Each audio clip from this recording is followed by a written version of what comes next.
Welcome, everybody. Let us get going. So we are in our Unlearning Cancel Culture session today, and boy, do we have an amazing panel.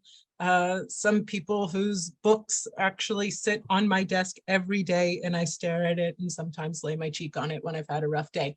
Different conversation. By way of welcome, reminding you that you can activate the live captions at any time. If you go somewhere down at the bottom of your Zoom screen, there should be something there that says CC, and you can enable the closed captions, and those will roll. And Stephen, our co-host, is doing that ASL interpretation. So please let us know if for some reason you're not seeing that pinned to the top of your screen. If you haven't read our community guidelines, we ask you to please take a moment and do that now.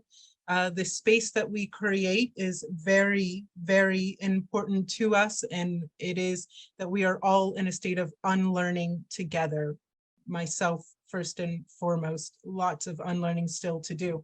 And as a reminder, we are recording. The recording is mostly just capturing the panelist and Stephen and I. But if you do come up and ask a question, you will also be captured just in that moment. But for all of those who have taken my invitation to drink your tea, drink your coffee, I know some of you are drinking kombucha because you're like, I'm on a health kick before the end of year season. That's fine. That's fine. It's not on camera, so you do you. Hey, hot off the presses, we are so excited to tell you that our new software platform, Sojourn, has officially been handed over to the developers. And in true CEO style, I was like, hey, let's make that happen by March. And the entire team came back and they were like, or we could make that happen by October. And so I learned a lot this year, didn't I? Yes, but we are so excited that we are hopefully going to be able to share this with you very soon. It is DEI for small and mid-sized organizations, ready-made work paths, task tracking, essential compliance tools, guidance from DEI experts like myself and the rest of our team, at an affordable price point for small and mid-sized organizations who often struggle to afford exorbitant consulting fees. So not on the wait list, definitely get on this wait list at sojourndei.com or share it with a friend and loved one who you think needs DEI in their life. We are going to hold space, which we've already begun. You're doing a really great job already. We're going to enter into a guided panel discussion. And as I said, this panel is fire. This panel's not ready there. In 1 hour, we're going to ask some questions. And we really today are going to be inviting you up to ask some questions of this panel, because we know that you're going to struggle to hold them until the end of the hour. At the top of the hour, if you have to leave, if you are bound by Western constructs of time, we completely understand it. But we are always going to allow that extra 15 minutes for processing and community time. There is an opportunity to reflect on today. Your input, your insight, your sharing, your thoughts, your feelings are really important to us. Laura will drop that link later on, and it will be in the follow-up email. Please don't hold back. Whatever you got to say, we can take it. And when I feel like I need to respond to what you need to say or to the community, as you've seen, I will respond back. And so we will continue our discourse and our communication in turn. Let's take a deep breath together. Inhaling in. Exhaling out. Inhaling in. And exhaling out. And so we begin. We've got a panel of amazing contributors today to talk about unlearning cancel culture. What is cancel culture? How did we arrive at a kind of system of cancel culture that we are all rather plugged into? What's the history of cancel culture? What's the future of cancel culture? That's what we're going to be discussing today. As always, let me introduce our co-host, ASL interpreter, Stephen Mogul. Thank you again, Stephen. I know you're unwell today. Thank you so much for showing up and always being my amazing team member on the virtual couch. If you ever want to reach out to support Stephen, please check out the link in the deck. or that Laura always sends out afterwards at Stephen's GoFundMe page. Here she is, Miss Leticia Nieto. I may have already referred to the book Beyond Inclusion, Beyond Empowerment, a developmental strategy to liberate everyone. I've referred to this, Leticia, in pretty much every Unlearning panel. Any of our clients who are on the call, you have heard me refer to this book and to this author. But Leticia has been doing this work for many years. She's a leadership coach, a psychotherapist, and an educator specializing in liberation and equity. Internationally, she's recognized for her expertise addressing social justice concerns from a developmental and ecological perspective. I really encourage you all to check out her course, Rupture and Repair, which is starting on September 9th. Leticia, godmother in the work, welcome to the virtual couch. Thank you. For those who are still, they're like, I'm here because I feel like I was supposed to be here. Something about cancel culture sounded intriguing. Leticia, what, in your opinion, is cancel culture? Well, it's there's so much to say, right? But I think it is a developmental crisis, an emergent crisis on the way to true community accountability. So it is a moment of disequilibrium in our collective growth that could derail us and distract us away from the goal, which is to come to hold an accountability that is relational and deep. So cancel culture, which I don't even like using exactly that term, but the tendencies that we'll be discussing today are a function of reaction to either the failures of or the dehumanization of sort of classic state endorsed justice, the ways in which those kinds of processes fail or dehumanize. And so this is kind of all the way over on the other side of the pendulum in place of really wanting to take hold of justice process. And somewhere in the middle there will be what we might consider community accountability and relational accountability. So that's where I'll leave it for now. Yes, yes. I mean, wow. So everybody go ahead, put on your thinking caps, because you see, we're going to get right into it nice and deep really fast. So many terms there that I want us to break down. What is collective justice or collective liberation? Can you just unravel that for us? Yeah, I mean, it's, I've been relying on this quote from Adrienne Marie Brown, which I will put in the chat. I'm sure almost everybody can sing along to this one. And so I'll put it in here and we can all look at it together. I have a vision of movement as sanctuary, not a tiny perfectionist utopia behind miles of barbed wire and walls and fences and tests and judgments and righteousness, but a vast sanctuary where our experiences as humans who have experienced and caused harm are met with centered, grounded invitations to grow. This is Adrienne Marie Brown. And I think that's an image to hold as we sit in this, is that idea that what we're working to create is an accountable space, certainly, but one that is oriented towards growth. Yes. Yeah. Yes. Yes. I want everybody to hold that in the top of your mind's eye, a space that is oriented towards growth. Wow. Wow. Ari Felix is a multidisciplinary philosopher, seer, and advisor to Worldbuilders. Currently on the land that I grew up within this country, so really feeling that connection, Ari, that, kind of indigenous to Pennsylvania. We can talk about the changing of the leaves that the rest of the country doesn't really experience. But in your work, you're dedicated to being in sacred relationship with the planetary ancestors, including the earth, which I think is a really wonderful call out because it's not just the earth, right? And through your grief literate and trauma informed practice, you've been supporting shapeshifters and world builders like yourself in creating self-love and spiritual freedom for over a decade. And oftentimes when we talk about we're in the space of business, Ari, we've got our business, what was I telling you? My secondhand dress on. It's my business secondhand dress. When we hear words like self-love and spiritual freedom, we're like, whoa, this is very touchy-feely sort of stuff.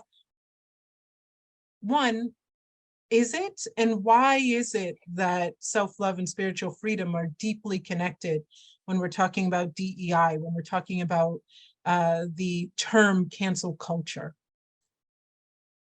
That's a great question.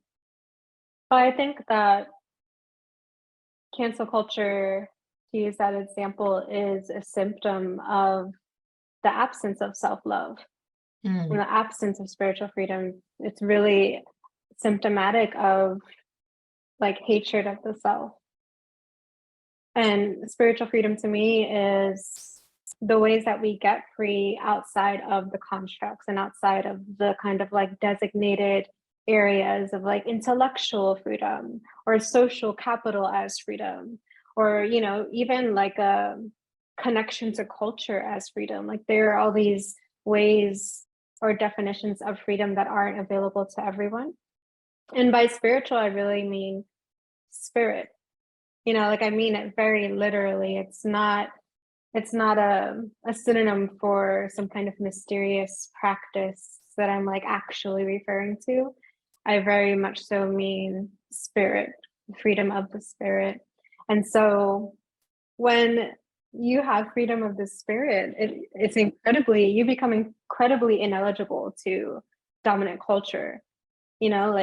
Like Bayo Komalafe, one of my favorite philosophers, says, like, you become fugitive.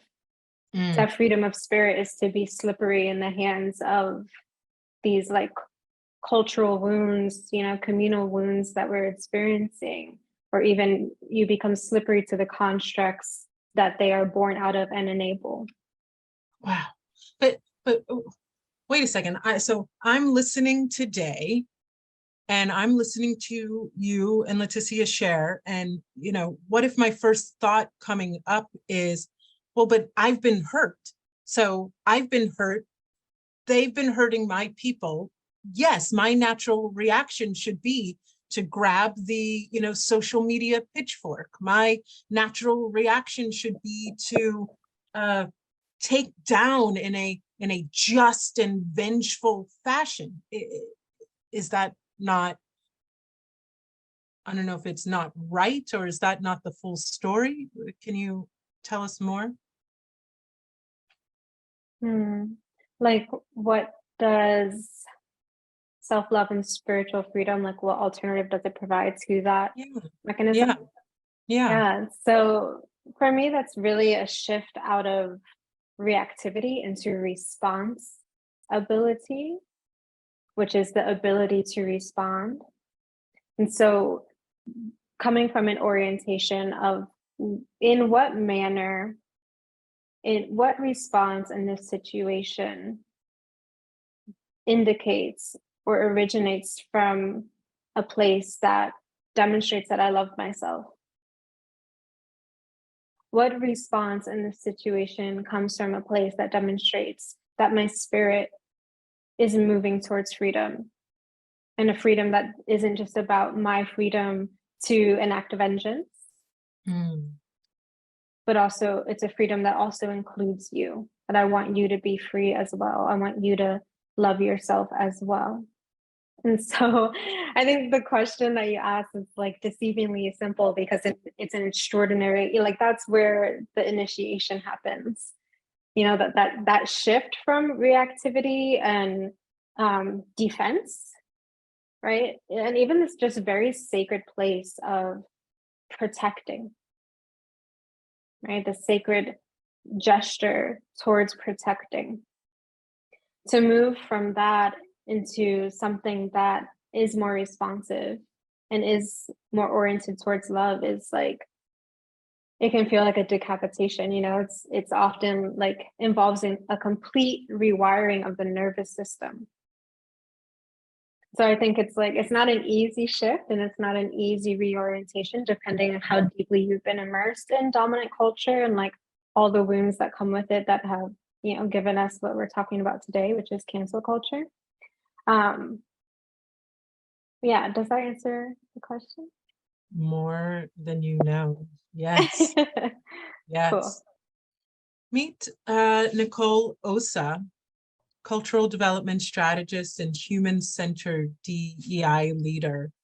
And for those of you lucky to live near us in Washington, Nichole is leading a team of 18 DEI professionals with the Washington State Department of Social and Health Services. So this is grassroots work happening every day. I found myself in a conversation with somebody a few weeks ago who said, I just wish there was somebody around here doing this work to educate people about racism and homophobia and transphobia and ageism and all the things under the umbrella of DEI and dominant cultural norms. Well, now everybody, you can say, I know somebody, their name is Nichole.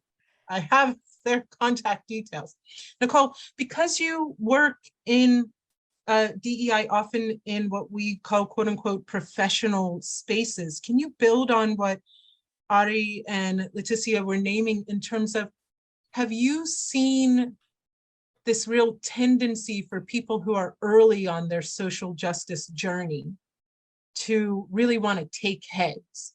That is how they define their allyship, is to be the most incriminating of others. I see it in my work. I'm wondering how it shows up for you. Yeah, I have seen that. Certainly, I absolutely have. And I just have to say, I could sit and listen to Ari and Leticia speak on this topic for hours today. So I'm really excited to be able to soak in what they're saying.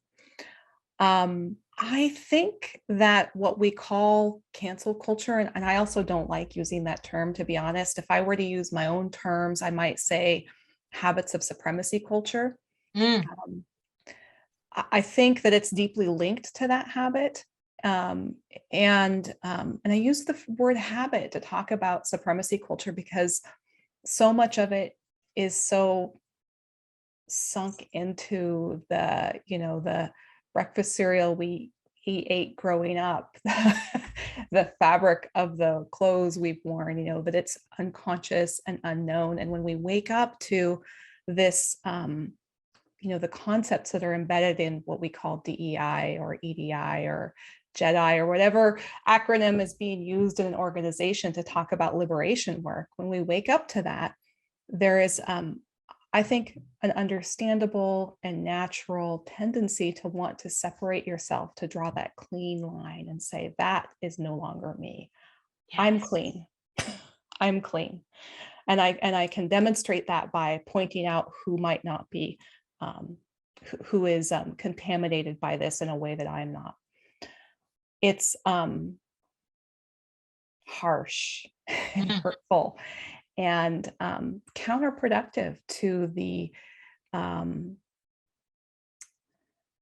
actual goals of liberation, because it still holds that supremacy habit inside of it, right? It holds it and protects it, and rather than putting it under scrutiny to say, why am I thinking in terms of purity? Why am I thinking in terms of who can I separate myself from to define my goodness or to perform my goodness? One of the things I'm really, that I think on a lot is our interconnectedness in ways that are sometimes uncomfortable and messy, right? It's easy to be to talk about my interconnectedness with people that I feel really comfortable with and cozy with, that I feel in alignment with very naturally. but it might be more difficult to talk about interconnectedness in ways where it feels messy, where it feels like we don't necessarily have clear alignment or clear connection, or how are we interconnected. The ways that we are interconnected is not obvious, clear, or necessarily working well. Yeah. But to me, the reality of interconnectedness is so profound. Whether or not it feels good or is easy or is functioning well, it is a profound truth of life that I cannot exist without you or you or you or you. And that compounds in that truth for me compounds in ways that are not always comfortable, but they are real. Yes, yes. I feel like a good place to root as we go deeper here would be, Leticia, can you introduce the framework that kind of explains the journey of the ally and in their, kind of infancy in their allyship, and then the progression and maturation? Yeah, so I think we might want to begin here, running a parallel process of understanding how these habits that Nichole was bringing up, and these absences that Ari was pointing to, show up both in aspects of our areas of social advantage and in areas of marginalization, because they're really separate and different, distinct, but there's an evolutionary process for both. So when we're looking at the evolution of the ally in terms of the aspects of our social profile that carry privilege and advantage, we go through a process of being numb and asleep or disconnected from the reality of injustice and inequity and dehumanization. We're even unconscious about the possibility that there is any other way than the way that we've inhabited, and it all looks normal or normative to us.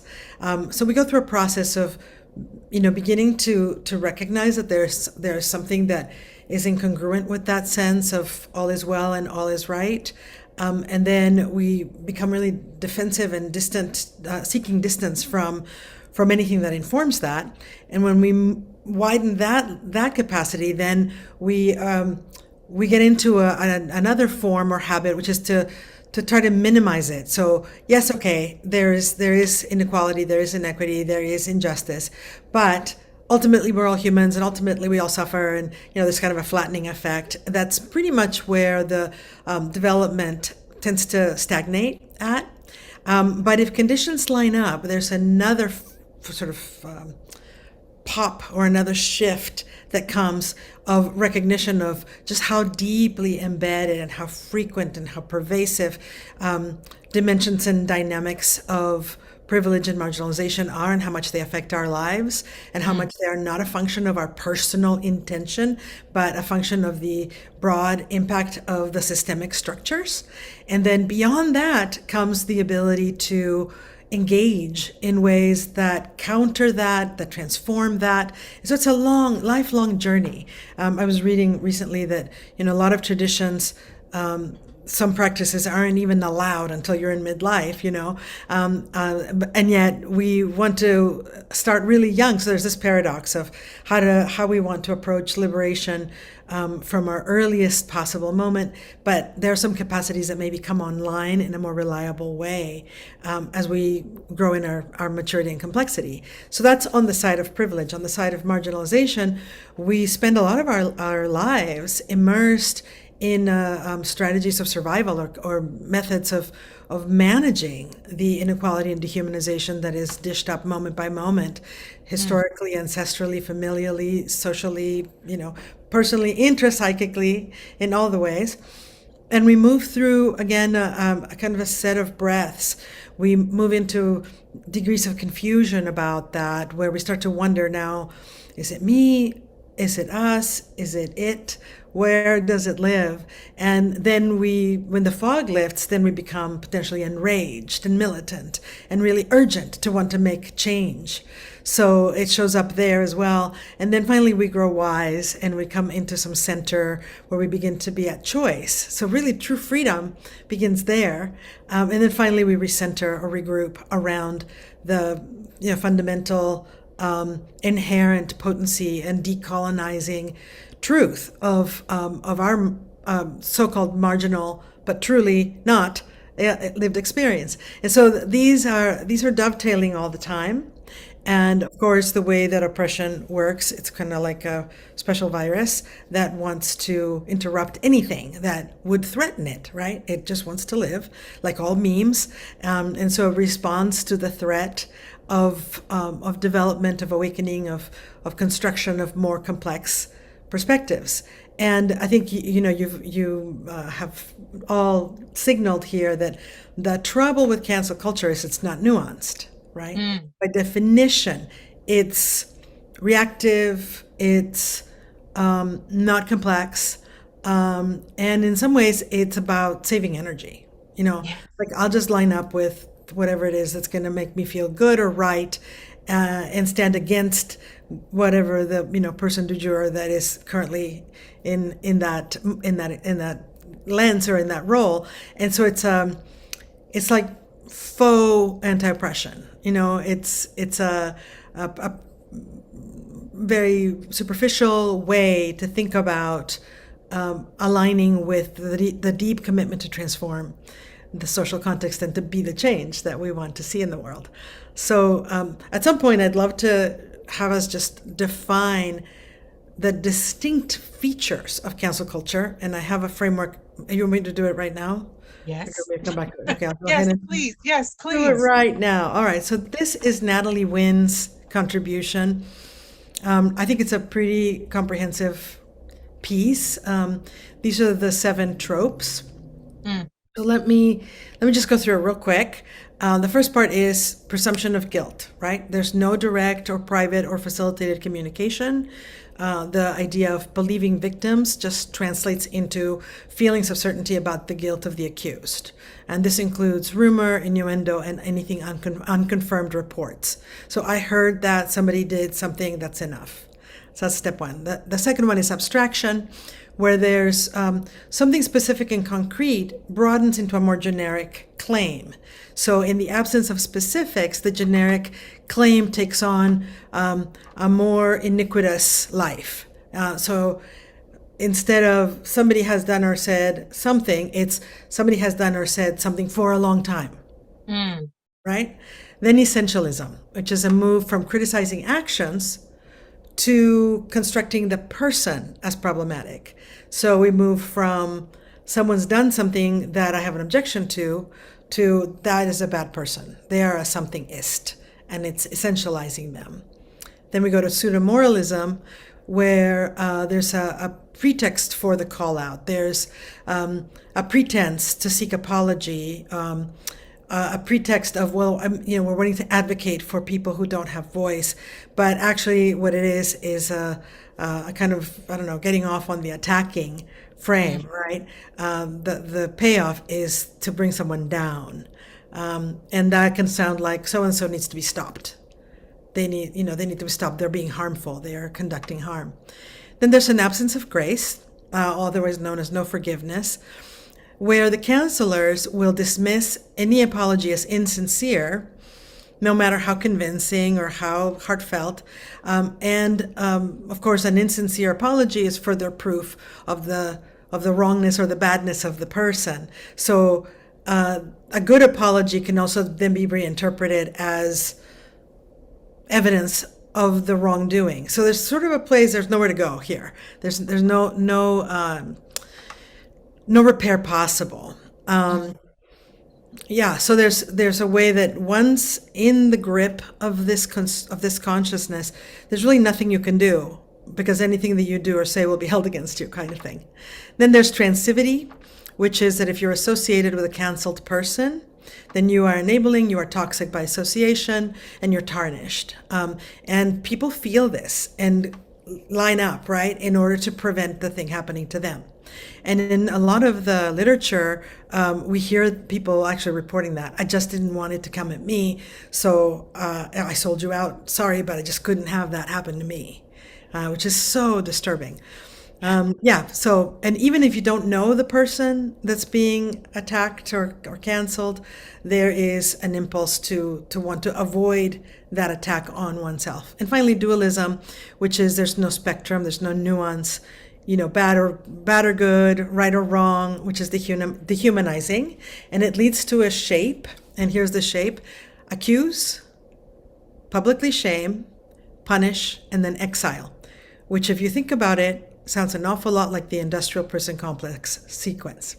So this is where we come back to Nichole's assertion that we are actually looking at a shape that is supremacy culture. Yes. Okay. Which, I don't have the words. Do we just all need to take a moment and take a breath on that? Yes. Yes. Speaking for myself, Leticia and Ari and Nichole, even just taking a breath to humbly say, I see myself in the act, right?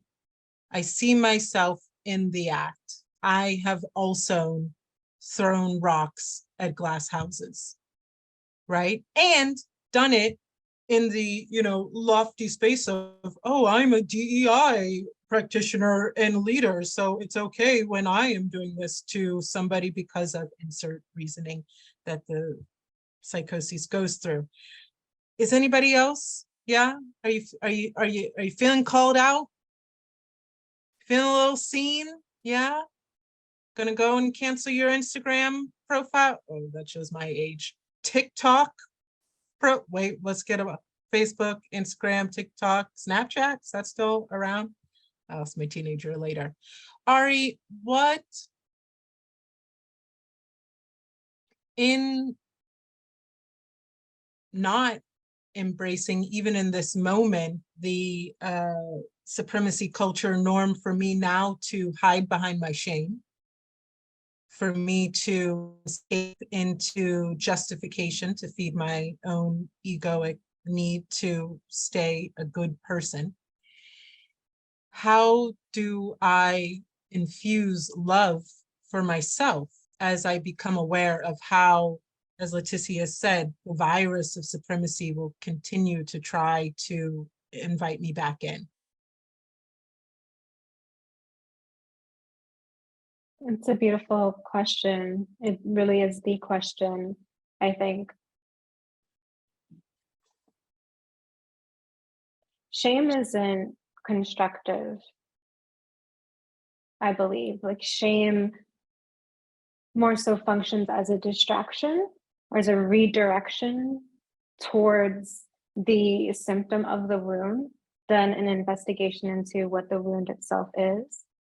So I think before we can apply love and understanding and compassion to something, we need to have an understanding of what it is. Like, we need to know where it is we're applying that exactly, So like, before you can address something that's happening in the physical body, you need to know what is happening so that you can address it directly. Because even if you're addressing like something else or something adjacent, if it's not direct, it's not going to result in a change. And so in this case, we're talking about the emotional body. And in the beginning, you asked, you were like, self-love and spiritual freedom can sound very touchy-feely, and is it? And I speaking to my concepts and experience, it's not. It's one of the most rigorous disciplines you can ever pursue. And I think that's something that we kind of generally vaguely know in the world, that like spiritual practitioners who have been at their craft for decades are greatly respected because we have a kind of somatic understanding of what it requires to take on that level of emotional maturity and spiritual discipline on. So I love what Leticia said about the maturation cycle, on whichever side of the spectrum of like constructed opposition you're in, there cancel culture is a result of emotional immaturity. Like, it's not a result just of constructs and, you know, of, oh, we are trying to do something better, we're trying to make something right. It's, we're trying to do something better, we're trying to make something right from a place of emotional and cultural immaturity, of like not understanding how relationship and how community actually works and actually functions. And this is naturally a result of colonialism, right? And this like supremacy culture that Nichole named. Like, there's, in the severance from our origins, in the severance from our cultures and the ethics and values, the interests and principles that our cultures come embedded with, in the severance from that, something else tries to emerge and take its place, you know, born out of this supremacy culture, supremacy habits, as Nichole said. And that is, I think, the deepest wound of cancel culture, that cancel culture points to, is this severance from the ethics and values that our culture, when we're connected to it, our people, when we're connected to them, that we're supposed to be brought up in. And I also want to quickly, in this like defining cancel culture, and I noticed the like hesitancy in general to name cancel culture and to call it by name and to use that terminology. And I think sometimes that's in an absence of understanding what cancel culture exactly is. So Leticia did a beautiful job of like naming the mechanisms of how it operates. But the only way that it actually functions in our reality, you know, 2022, in like the past decade or so that it's been active and kind of accelerating. We're seeing the de-acceleration now. But it operates from something that can be called the nexus, which is this intersection of identity, authoritarianism, social media, and cancel culture. The social media part is really important because it's not like, oh, because of social media, suddenly we're all monsters. As someone who's Jewish, I know very, very well that the mechanisms of cancel culture have been operating for centuries and centuries and centuries and centuries and centuries. That's like every genocide, every inquisition, every expulsion operates on the same mechanisms that Leticia laid out that cancel culture does. So it's not because of social media, but social media is what makes it international. So it makes something that happens in small town communities all the time. If someone's like, oh, this person did that. Oh, did they did? And then that person's like, why does no one like me anymore? You know, takes that same thing and puts it somewhere where all over the world people can participate and engage. And that's what makes cancel culture different than like the same things we've been experiencing in communities since the beginning of time. Yeah. Right? So identity authoritarianism is the other part of this intersection. And that's where the cancellation part comes in. So I think cancel culture is actually an accurate terminology to describe what's trying to happen, like what the intention is when there's a cancellation campaign directed at someone. It's to literally completely remove them. Right? To cancel someone is to completely remove them. We want to remove their access to livelihood. We want to remove their access to support. We want to remove their access to community. We want to remove their access to everything. They need to cease to exist. And that's the punitive ideology. But what makes cancel culture distinct is that a lot of this punitive ideology is stemming from identity authoritarianism, which says that because I hold a specific intersection of identities, it can be one, it can be several, that place me in marginalization. Therefore, anything that I'm saying is law. Like, I must be correct because I'm not white. I must be correct because I'm disabled. I must be correct because I'm poor. So rather than as a culture and as communities developing a rigorous ethic and a rigorous political analysis, we're just taking identity and saying my identity is the analysis. In the absence of the structure and the strictures of an actual analysis, there's all these binaries start popping out.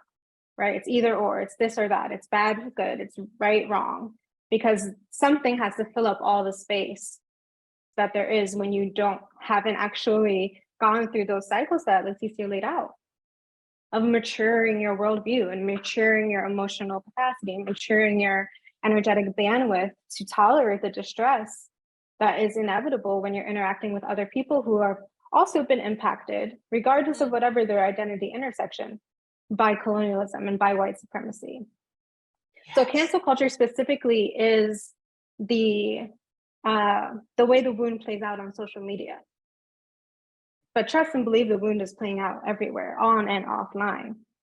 And the wound, I think, that's all the way in deep in the root at the bottom is the severance from culture. And that's why I appreciate that cancel culture puts the word culture in there, because it's like, this is what we're trying to create safe culture, right? We're trying to create safe place, but it's culture without all these other things that culture needs to thrive and to be supportive. It's culture without real relationship. It's culture without values, interests, and principles. It's culture without analysis. It's culture without love.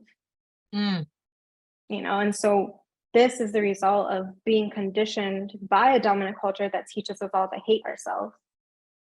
Of course, anything we're creating from that space is just gonna like self-perpetuate. Yes. So I know that was a little long, but I had to. Let's stop the culture where you apologize for taking space, because you know, like everybody think, you know, what a way to enter into that self-analysis. There's a tool that everybody could walk away with. Write this down. It's do I want to engage today in culture without analysis? Do I want to engage in culture without connection? Do I want to engage in culture without love? Do I want to engage in culture without, you know, working through the supremacy tendencies of either overthinking, perfectionism, fear of open discomfort, fear of open dialogue, et cetera, et cetera. And so I love even that, the both and there. It's remember that if this is cancel culture, on the other side, you are actively choosing a culture of, and here are the characteristics of it. Are these norms and standards that you choose? Why or why not? Yes, yes. Nichole, somebody is on the call today. Somebody's in the space today or watching the recording at home, drinking hopefully a lovely Syrah. And they are like, oh, I get everything Leticia said. I get everything Ari said. I'm probably going to read 5 books afterwards still, but are they telling me that I should just like not say anything about the senator that did that thing, or that I should not say anything about the executive leader that repeatedly did that thing? Like, can you help bring it home? Yeah. Well, first, make sure one of those 5 books is Leticia's book, because that will really help you. So just start there. And Syrah is a good place to start too. Yeah, excellent book. I use it every day, every single day of my life. That book influences me. So thank you for your work, Leticia. So I've been thinking about, so mind blown here. So thank you also, Ari and Lindsey and Leticia, for naming the word love as a force that is in on the other side of that spectrum from canceling. We do not cancel what we love, right? We don't cancel what we love. I'm thinking about, as folks have been talking, some of the things that have been coming into my mind is the context of what were the different nuances and the different contexts of canceling versus accountability, right? Canceling is actually not accountability. There is no pathway for accountability. There is no pathway for change or for reparation or for any kind of accountability from harm when someone is cast out, which is the end result of canceling. So when I think of, you know, that habit of supremacy of we're going to find the impurity and we're going to, you know, root it out and discard it. We're going to cancel it. I think about what I associate with that is an intention to shame, an intention to shun, an intention to humiliate, to drive out, to remove, to disappear. Think about that. That word is in my mind when I think about canceling. We want to disappear it. I'm going to just tell you the body sensation I have when I say that word. I feel like a catch in my chest and some goosebumps on my arm, because to me, to disappear is so incredibly harmful, because we are literally disappearing the humanity, whether or not it's pretty or agreeable to us. But we're also disappearing the issue, the opportunity that exists with whatever is at play in the scenario or with the person. To me, that's canceling. Accountability is the opposite. Accountability is opening up, it's discovery. It certainly can be incredibly uncomfortable, calling out big emotions. And accountability is about more than just the individual. Canceling is often about an individual source, right? So it's looking at where's that individual source that we can root out and discard or disappear. Whereas accountability, that is more systemic, right? For lunch, with my lunch, I had grapes. I'm going somewhere with this, because every time I eat grapes, we have grapes that are just starting to get ripe outside. But every time I eat grapes, I think about this, how I never had grapes growing up. I didn't eat a grape until I was an adult. Because when I was young, there was a major boycott of grapes, right? Some of you may remember this or participated in no grape eating in the 70s and 80s. There was a major boycott of grapes, and this was something that was like a hard line in my family. We don't eat grapes. This is why, because we don't want to participate in harm done to a community of people. There's a movement around this. So to me, that wasn't canceling, because there was no individual being canceled or even a single industry or corporation being canceled. It was a community action to draw attention to an important systemic change that needed to happen and to support that systemic change. There is a world of difference in that kind of action, which is accountability based, versus going to an individual who has perhaps done great harm even, or we don't know, or there's some rumor around it, and individually sort of saying, we can cast this person out, we can root this person out, right? It's not changing any kind of systemic issue that's at play. It's operating off of an assumption that, if we can just find, the 10 or 20 or 15 or however many people, individual humans that are toxic enough, they're creating the problem, then we'll be okay. Well, it's not. There are certainly folks who are, bad actors, and I think it's a different conversation actually to talk about the difference between harm and abuse, and when that's at play within an individual, how you address that and what the community response is to that, than to talk about this culture of cancellation and where you focus your energy either at that individual level or at that systemic level. The difference between you don't eat a grape or you are tweeting someone's name repetitively with an innuendo, or you're trying to root out, cast out, shame, shun, disappear a person in hopes or that practice will create some sort of change to the system. It will not. It will not. We can root out, shun, shame, disappear individuals that perhaps there's evidence that they did do great harm, that they were in a perpetrator of some kind of great harm or abuse. But that's that one person. We have not changed our systems. We have not changed the ways that someone could have operated that way. And in fact, we may have entrenched some of the systemic ways that supported someone in operating in that way by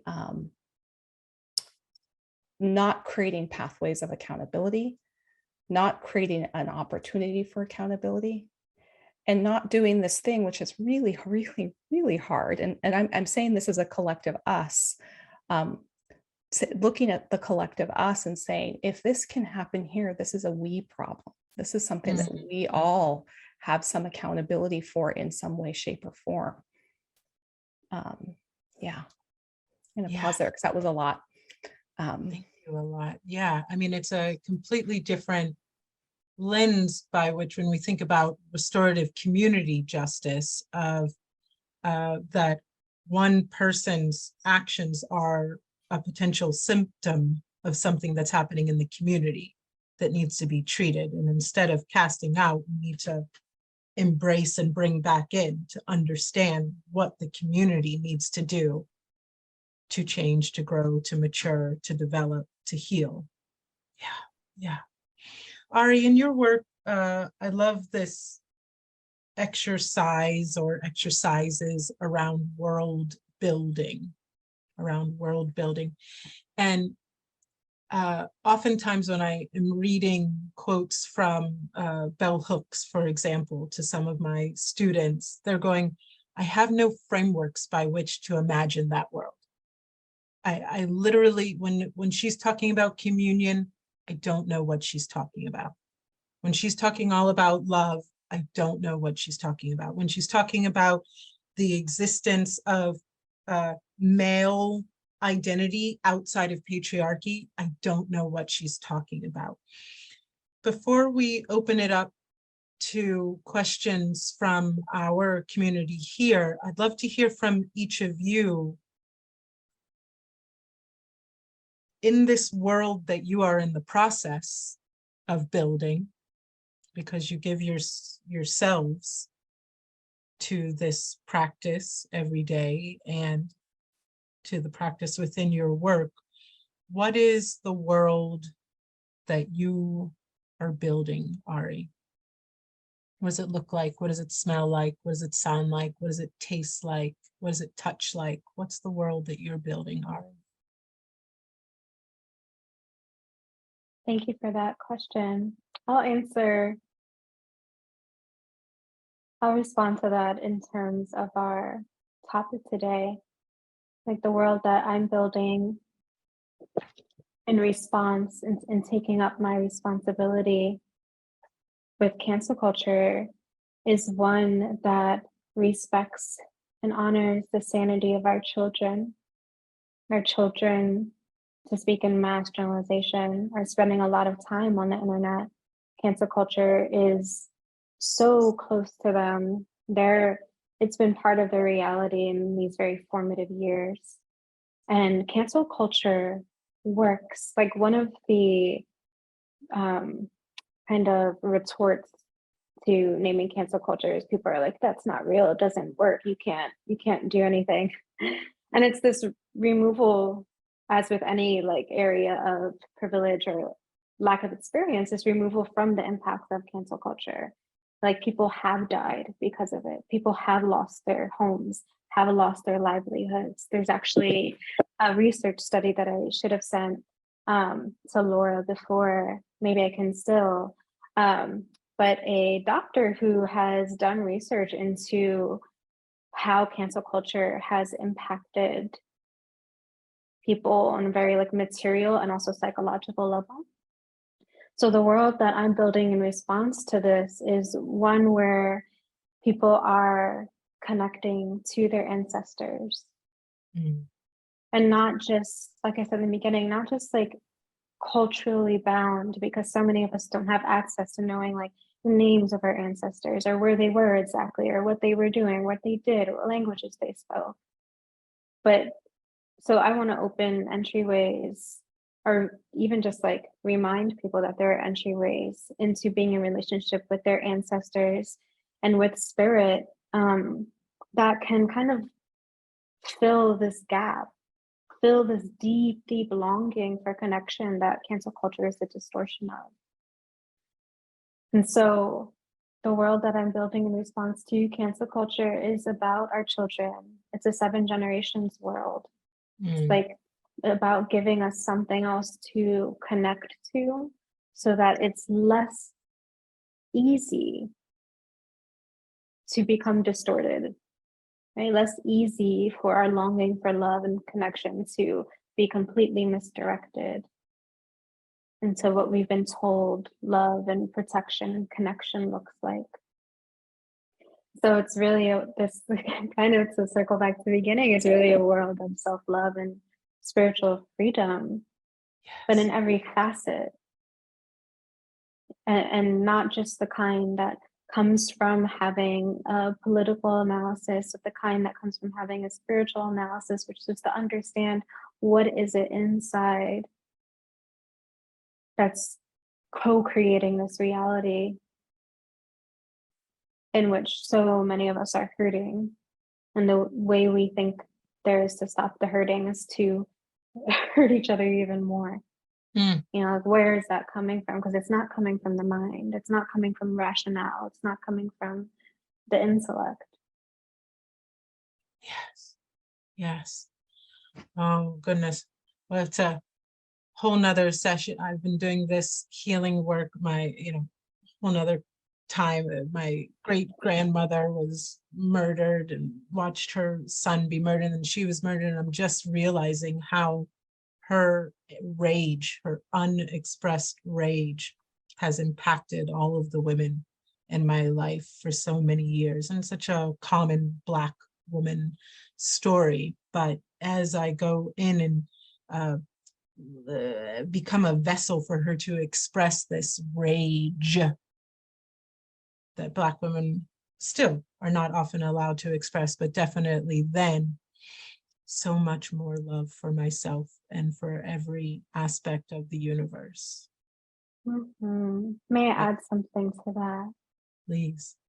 Thanks for bringing that in, because I think that's one piece we didn't mention, which is like, the reason why I said cancel culture is a result of emotional immaturity is because the emotions are there, right? The rage, the fear, the shame, the guilt, like all of these are emotions are sensations, right? That's the experience that's being had. And when we can confront rage and we can look rage in the eyes and see it for what it is, instead of pretending that it's righteousness or pretending that it's retribution or pretending that it's revenge, but when we can just look at rage directly, and we can look in its eyes and see that, like, past the fire is this deep, deep oceanic well of grief.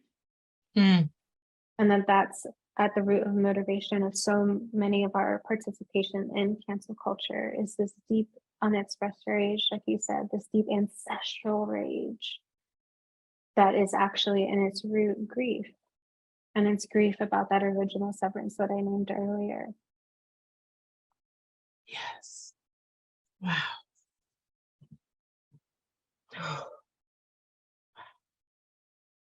Nichole, what are you world building? Well, while I'm living in Ari's world, because I love that so much, I'm really seeking to build a world where we can embrace complexity, right?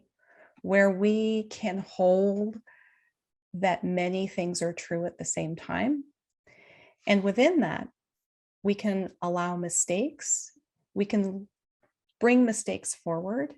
We can allow missteps. We can bring those forward. We can allow unlearning needs and bring them forward. We can let drop pretense that we know what we're doing all the time, that we have known what we're doing, and that everything that we did with intention and was the right thing to do, because we can stand without feeling fearful that our relevancy and humanity won't be held. That's a world I want to create. And in the context of where I'm at a lot of the time, this is a pretty big deal. It's the difference between a social and human services delivery system that's constantly saying, how do we make sure that people look at us as doing the right thing? It's the difference between that stance and saying, we're not sure we are doing the right thing. Come help us learn. Or we know that we did harm. we want to be accountable. Come help us understand what accountability means. That's a world I want to work in, where we have a frame for that kind of courage, the kind of courage that I think is necessary for actual systemic change. So when we talk about dismantling systems, we're actually really, to me, I'm thinking we're talking about building systems that are have never really existed in a particular way. And we're talking about, this is the thing that we sometimes forget, systems are people. Mm. Mm. There's a, they can just sort of perpetuate if we don't get conscious and active and intentional, but systems are people. So we can very much build a different kind of system to enact and to work with people in a way that works better. Yeah. Nichole, as you're sharing and just again marinating on how words like excommunication and traditions of the church of just casting out are really popping up. And again, I think we'll have to do an exploration around the marriage between religion and supremacy separate from spirituality and the path of love that Ari's talking about. Leticia, what world are you building? Well, again, I'm moving in with Nichole and Ari.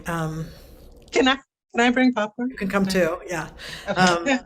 The world that I want to live in and the world that I'm working to build is one where we have all the tools. So I'm going to rewind just a little bit to say that I don't want the traditions, the pre-colonial and decolonized methodologies that include exile as a possible outcome. I don't want that out of our repertoire either. So how I want to think about that is that we want all of the tools. So I've sat at the feet, metaphorically online, of Loretta J. Ross and Lone Tran, and here's a website, who talk a lot about calling in and the difference. One of the early things that I heard from Loretta Ross was that we are not discerning which tools to use with whom.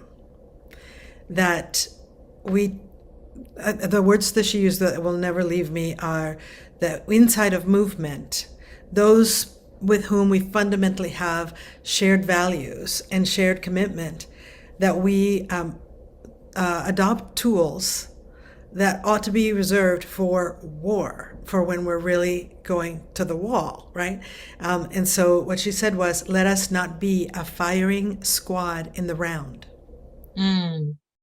But rather remember that there are times to bring that kind of instrument. And so I just want to name the Funa, the Chilean Funa, and the Argentinian and Brazilian escarche tradition into the field. So the Funa comes from a Mapudungun word, which is an indigenous community in Chile and Argentina. And a Funa is a well-researched, proven, right, set of data that are publicly brought forward in the context of ritual for the purposes of accountability in response to things like disappearing people, terror, genocide, right? So especially a little bit in the 80s, but mostly since 1990 something, there was a series of these actions kind of prior to internet work where, with a lot of dignity and attention, war criminals were exposed. And it has the shape of a cancellation, except that it isn't based on rumor and innuendo, but rather on outcomes of actually investigations and legal outcomes. And that at that point, see, this is where, and if you want to look at video, just look up Funa or escarche. The way you spell that is Funa or escarche. and you'll see the children of the disappeared and the mothers of the disappeared coming together with a lot of solemnity and quietude, and then some noise, and they go and confront the person. This is after all other options have been explored. So we don't want to take anything off the table when it comes to our tools, but we don't want to go there first. This is the key. So what I want to build is a world of discernment where we continue to be attuned to the developmental moment, where we have durable bonds, where transformation is possible, and when not, that we at least have a stepwise process of checking in, and then calling in, then calling out, and then canceling, if we really need to. But that hopefully the kind of community building that we do will be invitational, because nobody grows from being threatened or pulled on, but there's a quality of creating the conditions for the natural outcome, which is deep community and durable bonds.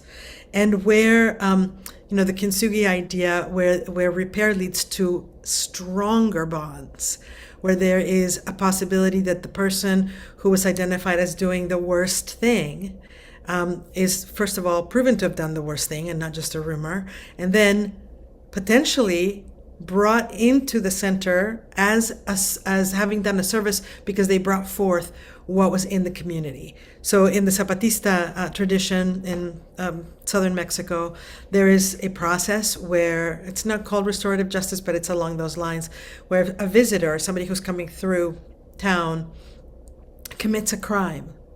They are invited to remain in community and bring accountability and repair to the harm that they've done, rather than be imprisoned or exiled. And so really reducing the exile to the very, very, very, very, very, very last thing you could ever do. And, if you think about it, Nichole said to cancel is to disappear.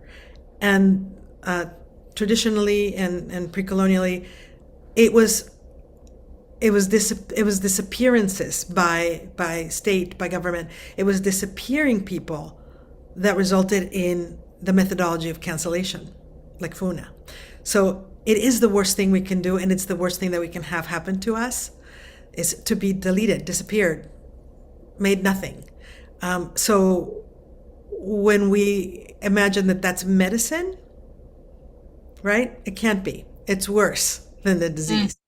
So that's the invitation, and just to kind of stay connected to the idea that that we want to have all of our tools, and we want to use the least harmful, potentially harmful thing, and the most world building and community creating tools first, and in an attuned way, judge when and if it is ever appropriate to delete someone.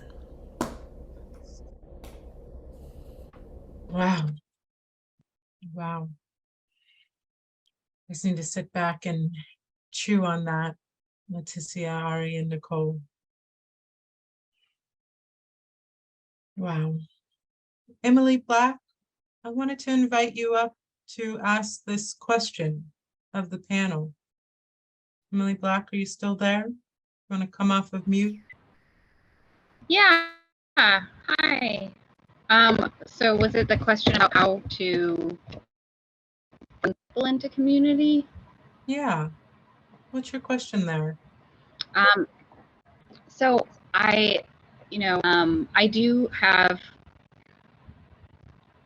community that in life where there are kind of a systems of accountability and checks and balances. Obviously, the cancellation thing is hard to unlearn, and it's not like it's perfect, but I feel like, especially online, and I feel like I've seen a lot of it on LinkedIn recently, that there's been a kind of schisms being made by people making harmful statements or people interpreting things as harmful and whatnot. And I don't know how we can encourage people who do harm to stay within community. Like,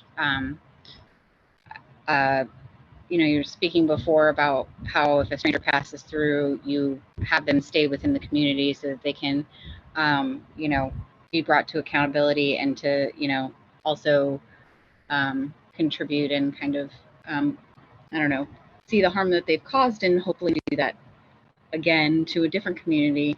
But online with the tools of like blocking and kind of the encouragement of people to protect their peace and whatnot, people are very quick to exile. So I guess I was just curious, both in real life, but also especially online, how you guys would suggest building tightly knit communities where those type of actions can be made. Great question, Emily. Open to Nichole, Ari, or Leticia. I'll just speak briefly, and this isn't specific to online or in real life, but to both. Intentional community building immediately. Make that the priority before anything else. In your workplace, the priority before whatever work is on the agenda, whatever strategic plan or outcome, the community building. In an online forum, the priority before everything else. And I say that because I think it's much harder to create community connection and to create community where accountability can happen when some kind of harm does happen, because it's part of our world, it will happen. But before that happens, after that happens, it's like, it's just so much more difficult to kind of go back in time and say, oh, hold on a second. We actually forgot to remind ourselves that we're a community first and to create that space as a community before we did anything else. I will often as I can remember, I try to remind anyone I'm in contact with, that's not an afterthought. It's not extra. That is the work. No matter what else is happening, that is the work, to be a community first. So those are my thoughts on that. Yeah. Emily, I would offer, we here in this space that we create together each month, had an experience recently where let's say our community guidelines were tested or in question. And although we always lead with, these are our community guidelines, this is the space we're creating. And I know at times in our busy days, the time that we take just to breathe together in the beginning of each session can feel like, are we done yet, Linz? Let's get to the pen, right? But all of that is in service to the expectation that we have in creating this time and space together. And so one of the big things that I always find is an orientation to time is a really great way to distinguish between spaces that are trying to be intentional in their commitment to community building and spaces that are transactional. And if within the first 30 seconds or a minute, you're already in transaction, that can tell you a little bit about what you can expect for when your humanity inevitably shows up. And on that, Lindsey, I wonder if you'd be willing to sing with me if all other microphones are closed. I have a song here that I want to share by Carrie Newcomer. So can I sing a line and you sing it after me? Yes, please. Will you be my refuge? My haven in the storm. No, just the same line. Will you be my refuge? Will you be my refuge? My haven in the storm. My haven in the storm. Will you keep the embers warm? Will you keep the embers warm? When my fire's all but gone. When my fire's all but gone. Will you remember? Will you remember? Bring me springs of rosemary. Bring me springs of rosemary. Be my sanctuary. Be my sanctuary. till I can carry on. Till I can carry on. Thank you, Lindsey. I just wanted to put a note here that this is happening and it will happen to many of us in this space. And it doesn't have to be the absolute end of the world. I have experienced both Nichole and Ari, and now there's a sanctuary. And I think that's part of what we build, the sanctuary with each other, and the commitment to see each other through when some version of the public humiliation comes. Mm, mm, mm. Let's take a final breath together. Let us hold this sanctuary for one another for another minute, for another hour, for another day. Let it ripple and ripple and ripple out for as long as we can maintain it, friends. Thank you for unlearning with me today, and Leticia and Stephen and Ari and Nichole and Laura Kay. Happy Wednesday.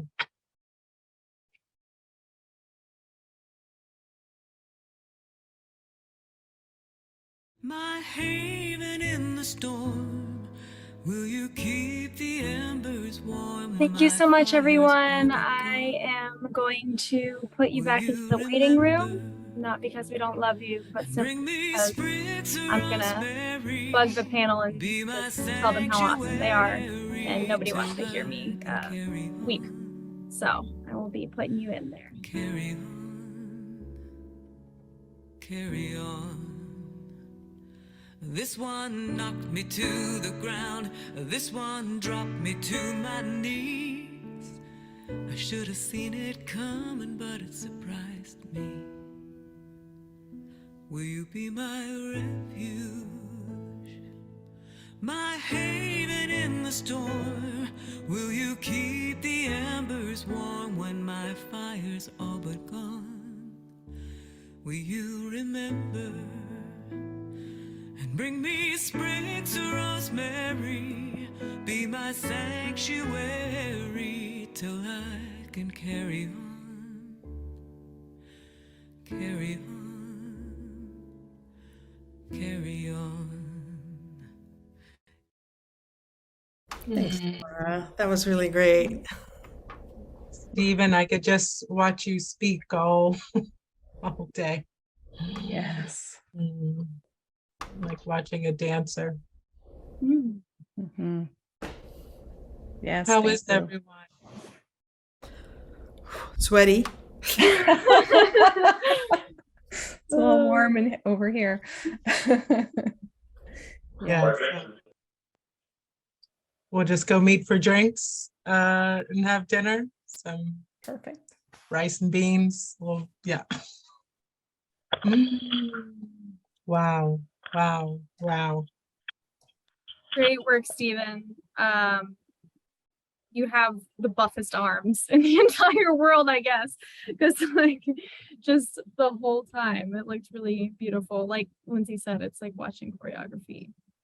And I have to say, having been in these learnings for a year now, this was such a response from the audience, the participants, just the amount of building on top of what you all were saying and just giving +1s and reactions and everything. I can tell that it was really sitting with people and touching them. And I think something that based on that response seems like it's been there's been a hunger for it, and that this hasn't fully been addressed. And I'm just really grateful for each of you speaking with so much groundedness and honesty. And yeah, there was just so much feedback. I'm like, this chat, including my DMs, are like on fire right now.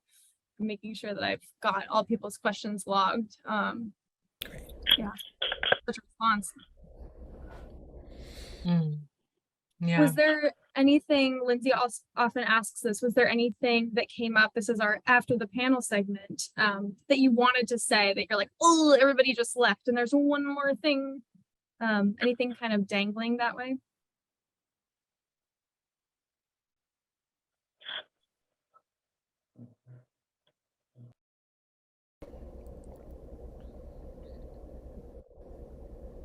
I think one thing that I would have maybe wanted to do, just to drill a little bit more, the difference between, developmentally, the difference between specificity and vagueness in conducting our accountability work.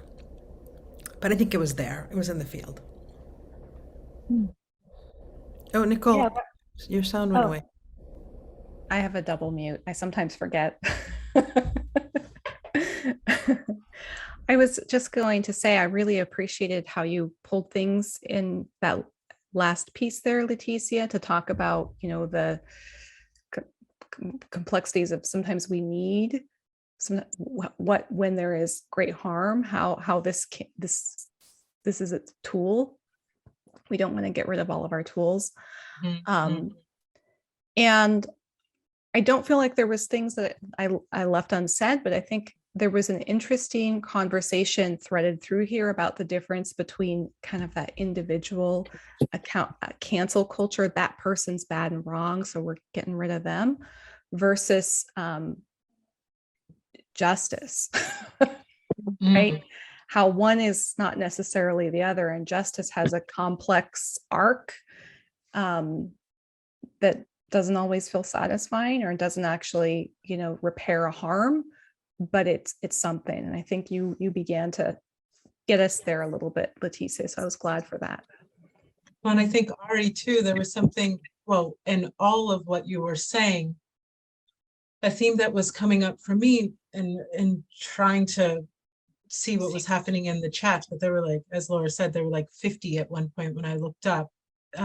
There's a desperation for community, in the sense that by joining in the canceling somebody, I'm getting community, although it is a false community, although it is a vapid, arid, dry of actual community.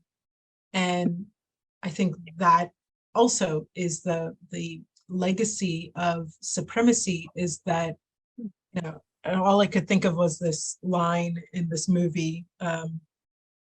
Is it like The American President or something, with Kirk Douglas, where he says something to him about people are so desperate for water, they would drink the sand, and his friend fires back, people drink the sand because they don't know the goddamn difference. And that was what was hitting me. Like, they think that by piling on, they're getting community. And Ari, you were really naming that, of like what actual community might feel like. And then with the song and the, you know, bringing it to what sanctuary in another. It's so important in critiquing cancel culture to not replicate the exact same thing and just be like, cancel culture is bad and everyone who participates in cancel culture is bad. Like, you know, it's kind of, it's really absurd when you think about it, as it always is. You know, how are you just keep doing the same things? And that's why the spiritual analysis is so important to me, because like people think, you know, the intellect is God in the West, right? And it's like, think that having an analysis or understanding on a theoretical level what's going on absolves you from your like neurological attachment to it, but it doesn't. You know, like to do that is to do the same thing. And so, like I said, the only entryway into compassion is to ask, well, what's hurting here? You know, and this is like so much of another way to like to understand cancel culture is to think about, there's so much bad parenting going on. So many people never had their parents say to them, oh my God, like you behaved in this way, what's wrong? What's the matter? What's hurting? You know, and this conflation between punitive and puritanical ideologies with justice, you know, that stems from there as well. And it's like, the reason why we have all these distortions around justice is because we struggle to make peace with the fact that justice isn't actually about retribution or outcome. Justice isn't actually a tangible thing. You know, like justice, you know, the kind of like no justice, no peace, right? Because like justice is peace, and peace is a sensation. It's not something that you can grab and be like, you know, this, here's my justice. And so we'll continue to like, we're going to continue to flail around this. We're going to continue to fumble and drop the ball until we are able to accept that justice is actually a neutral thing. It's a neutral thing. It's not a right, wrong, good, bad outcome result thing. But that's terrifying. It's terrifying to just be in that gray area of like, there is no justice. You know, it's a difference between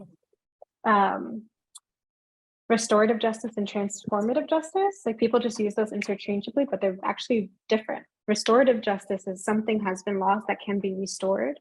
You stole my $20, so you can give me $20. Justice, restored. Transformative justice is like, you can't restore the life of my son that you took. You must be in need of deep transformation because of that behavior. And that's transformative justice. And so justice is not one thing. It's highly contextual. And so we'll take every culture as a culture, even if the culture is dry and insipid and unsupportive, it's still a culture. We'll take it. We want it. We need it. That's what we do. We create culture just by default. We don't have to try. You throw a bunch of people together, you know, they're going to have a culture. We see this in freaking school, you know, kids do it right away. Like them and their group of friends, they have their own culture. It's what we do. But trying to create a culture around justice, trying to create a culture around an abstract principle is impossible.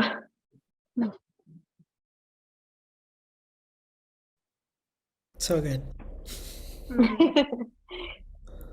So we have All of it a was so good. TED Talk. That's the three of you. Yeah. And Litigate. And it's like we've submitted our panel for a TED Talk because this is what the people need. I did have somebody already message and say you have to do a part 2 on this. So Okay. just putting it out there now. If you Write it get down. another The time message. went so fast. I couldn't believe it. I was like, we barely touched the tip of it. I had so many notes. Me too. I have so You all, many you all notes. were like saying all the things. I was like, check. I'm never going anywhere without you anymore. That's just, Yes. I don't This enjoy works. it. This works. Thank you so much, Laura, and thank you, Nichole and Ari, for saying yes. This would have been a very different experience if it hadn't been all of us, so I'm grateful. Yeah. Thank It you. was an honor to speak with both of you, with all of you. Yeah, same. Thank you, Laura, for all your coordination support. And thank you for just a lovely conversation. Really lovely to meet you, Ari, and listen to the wonderful, wonderful words and thoughts you have to share. And Leticia, it's just always a joy to talk with you. I gotta go. Yeah, thank you so much for lovely your to time, meet you everybody. too. Recording's going out this week, so I'm excited to get the feedback on that. Thank you so much. This was All right. glorious. Bye-bye. Thank you. Bye, everybody.